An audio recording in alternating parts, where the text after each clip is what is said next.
Good morning, friends. Welcome to my channel. Today's violin lesson is on Etude number 28 of the Wohlfahrt opus 45 series. And this is one of my favorites. It's quite difficult. Many double stops. If you notice right at the beginning of the piece, we have a droning D, and that drone comes back several times. He uses drone D, drone A. I see in measure 15, drone A and the D.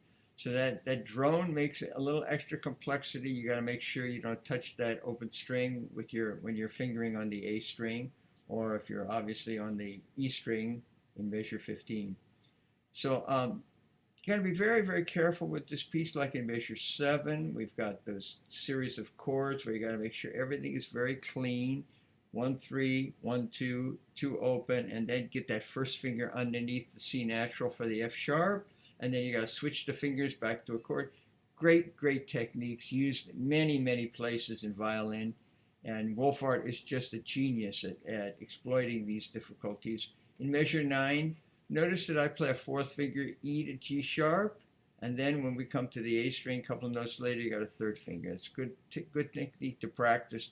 Instead of playing 1, 3, 1, 3, you play 1, 4, 1, 3. Same thing 2 bars later in measure 11, open 3, open 2, open D, F sharp, open D, C natural, open 3, open 2.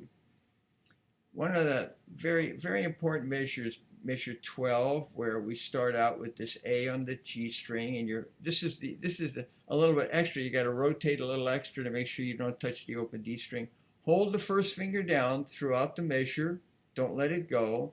You play 1, 3, 2, 1, 2, and then add in the third finger G, the last note of measure 12. So now, essentially, you've already got the chord, the bottom of the chord set up for measure 13. All you have to do is stick in the C sharp on the A string, and you got that chord. If you got fingers flying, it's going to be very, very difficult to play all those notes. You'll see as you practice it. Make note, he gives a nice little retard in measure 16. Take the time. And then you're starting again. Do however you bow it. Make sure you start down bow in the odd tempo and measure 17. And the rest of the piece is the same. It's fun to do repeats here to see if we can do it more than once. So you play the whole passage. Oh, you're feeling really good. I played that first section perfectly, but now you got to play it a second time. And that's Wohlfahrt giving you that chance.